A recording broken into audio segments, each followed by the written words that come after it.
अब चाइना परेशान हो रहा है, क्योंकि चाइना के ऊपर आरोप लगा था कि उसने ईरान को पिछले रास्ते यानी कि छुप छुपा करके वेपन्स बेचे हैं।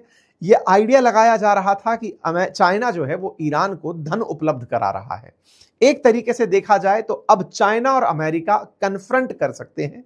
हो सकता है कि चाइना ईरान के नाम पर या तो पीछे हट जाए, और अगर सामने निकल कर आता है तो यहां पर एक अलग समीकरण बनती हुई दिख सकती है।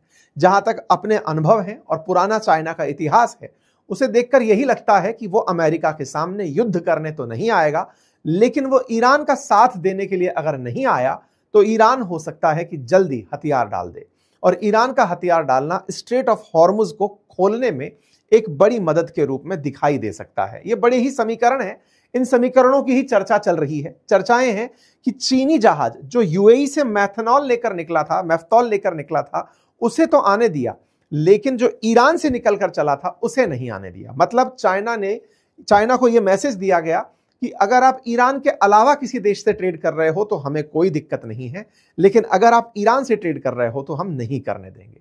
मतलब समझिए कि जिस इंडिया को पहले रोका गया था ईरानी तेल खरीदने के लिए, उस इंडिया को इन दिनों जब से अमेरिका ने ईरान को थोड़ी राहत दी थी, जहाज भारत तक पहुंचे हैं। कहा गया है कि ईरानी जहाज पहुंचे हैं ईरान का भारत के लिए स्पष्ट संदेश है कि हमने आपके ऊपर कोई भी टोल नहीं लगाया हुआ है। ईरान का संदेश है कि भारत उसके टॉप 5 मित्र राष्ट्रों में है जहां पर वो बिना प्रतिबंध के तेल भेज सकता है या फिर उन्हें टोल चुकाए बिना जिसके जहाजों को निकलने दे सकता है। ऐसे में भारत को क्या वाकई में ईरान की मदद से स्ट्रेट ऑफ हॉर्मुज से निकलने में मदद मिलेगी? बहुत सारे सवाल इसलिए खड़े हैं क्योंकि इतनी सारी इजाजतें होने के बावजूद भी तेल उस स्ट्रेट से होकर बाहर नहीं आ रहा है। मतलब समझिए कि पिछले दिन का रिकॉर्ड यह है कि कोई जहाज वहां से पार नहीं हुआ। जब भारत के लिए इतने सुविधाजनक समीकरण हैं कि ईरान टोल नहीं वसूलेगा, ईरान जहाजों को गोला नहीं मारेगा, नंबर 1। अमेरिका अगर ईरान को टोल नहीं चुकाया तो वो जहाजों को आने देगा, तो भी कोई जहाज वहां से नहीं निकल रहा है। यह समझने की आवश्यकता है कि कितना भय का माहौल स्टेट ऑफ हॉर्मुज में बना हुआ है। देखिए कि इस पूरी जियोपॉलिटिकल टेंशन ने विश्व के अंदर संकट खड़ा किया है और अर्थव्यवस्थाओं पर इसका असर दिख रहा है। बात करी जाए ईरान की, तो ईरान की तरफ से क्या संदेश दिया गया है? बोले अमेरिका वाले झूठ बोल रहे हैं, ऐसा है ही नहीं। बोले क्या नहीं है? बोले अमेरिका वाले जो ये कह रहे हैं ना कि साहब स्टेट ऑफ हॉर्मुज से कोई जहाज नहीं निकला, ये देखो खूब सारे जहाज पानी के तैर रहे हैं। तो आरटी की तरफ से ये खबर दी गई कि देखो साहब खूब सारे जहाज पानी के अंदर अभी भी हैं, और अभी तो हमने रेड बीज का हमला नहीं कराया है, हम हमला कराएंगे तब देखना क्या होगा। अब रेड बीज क्या है? असल मायने में बहुत सारी छोटी छोटी बोट हैं ईरानियंस के पास, उन बोट्स को ये ले जा करके जहाजों के ऊपर मिसाइल दागने में, छोटे गोले दागने में यूज कर सकते हैं। बोले हमारे पास अभी रेड बीज, लाल मधुमक्खियों का अटैक तो अभी हुआ नहीं है, हम वो करेंगे तब देखना कि हम रास्ते पर कैसा कंट्रोल करते हैं। कुल मिलाकर के सारी की सारी बातें अब इस बात पर टिकी हैं कि किसमें कितना है दम, दुनिया में हो रहा है गम। कुल मिलाकर के इस पूरी कहानी का जो असर है वो विश्व अर्थव्यवस्था पर तो पड़ रहा है, लेकिन शक्ति प्रदर्शन में ना ईरान पीछे हट रहा है ना अमेरिका।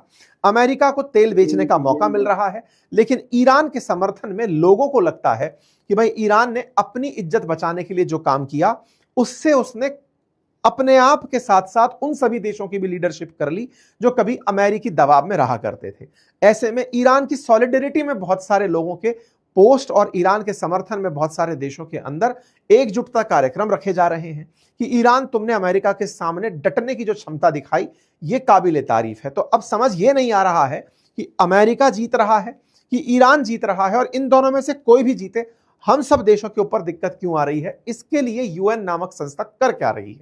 खैर अब जो भी है केवल सवाल है, शहमात का खेल है, और इस पूरे शहमात के खेल में उम्मीद की जाती है कि ट्रंप की इस मैक्सिमम प्रेशर करने की जो स्ट्रेटजी है, ये ईरान को किसी ना किसी तरीके से कामयाबी तक लेकर आएगी कि चलो भाई तुम लोग मान जाओ। चर्चा है कि ये लोग दोबारा बैठकर बातचीत करेंगे, लेकिन इससे पहले ईरान ने कहा है कि हम $270 बिलियन आपसे मांगते हैं, हमें पहले बनाने के पैसे दे दो, हमारे देश को आपने इतना नुकसान पहुंचाया है, हम आपके साथ बातचीत को तैयार हो जाएंगे। तो भाई साहब $270 बिलियन का बिल लेकर के ईरान तैयार बैठा है अमेरिका के साथ अगली वार्ता के अंदर। तो अब अगली वार्ता होगी नहीं होगी ये तो अब आगे का समय बताएगा। इस बीच में एक खेला और हुआ, लेबनान और इजराइल ये दोनों आपस में अमेरिका के अंदर मीटिंग कर लिए। अमेरिका की राजधानी वॉशिंगटन के अंदर बैठ करके, या अमेरिका के अंदर जो वहां के मार्को रूबियो हैं, उन्होंने दोनों के एम्बेसडर्स को बुला करके बातचीत कार्यक्रम रखवा दिया। लेबनान के साथ बातचीत होती है साहब, और इस बातचीत में सार ये निकाला गया कि लेबनान और इजराइल तय करें कि हमले होने या नहीं होने। हिजबुल्लाह कहा कि मैं इस बात को मानता ही नहीं हूं। अब पहले भी बताया था कि लेबनान के अंदर असल में जो कंट्रोलिंग अथॉरिटी है वो हिजबुल्लाह है। लेबनान की जो आबादी है उसके अंदर 33% ईसाई है, 33% सुन्नी है, 33% शिया है, और सब लोगों के पास अलग अलग प्रतिनिधित्व है। जैसे शियाओं के पास में वहां पर स्पीकर का पद है, तो सुन्नी वहां पर प्रधानमंत्री होता है, तो राष्ट्रपति वहां पर ईसाई होता है। और हिजबुल्लाह जो है वो एक शिया संगठन है, वो वहां की पूरी पावर डायनेमिक्स में अपनी फोर्सेस को कंट्रोल करता है। सेना भले ही अलग होगी, लेकिन हिजबुल्लाह ने अपनी सेना बना रखी है, तो वो इस वार्ता के खिलाफ है। तो अब जो वार्ता इन दोनों के बीच में हुई, ये भी काफी समय बाद हुई है। तो अब दुनिया के अंदर जंग जितने भी प्रकार की चल रही हैं, उन सब में वार्ताओं के भी कोई सार निकलते हुए नहीं दिख रहे, क्योंकि कोई ना कोई ग्रुप उन्हें मानने से इनकार कर दे रहा है। अमेरिका में इजराइल और लेबनान की वार्ता दुनिया को दिखाने के लिए हुई, लेकिन असली ग्रुप तो लेबनान के अंदर बैठा हुआ हिजबुल्लाह था, उससे कोई वार्ता नहीं हुई। तो ऐसी स्थिति में हिजबुल्लाह ने उसे रिजेक्ट कर दिया है। इसका मतलब लेबनान पर भी होने वाले हमले रुकने वाले नहीं है, अर्थात ईरान की शर्तों के अंदर जो शर्त थी कि लेबनान पर हमले नहीं करोगे, वो भी रुकने वाले नहीं है। आप लोगों को क्या लगता है, जरूर कमेंट बॉक्स के अंदर बताइएगा कि ये रुकेंगे या ये रुकेंगे या ईरान रुकेगा। जो भी आपका डिसीजन हो कमेंट बॉक्स में बताएं।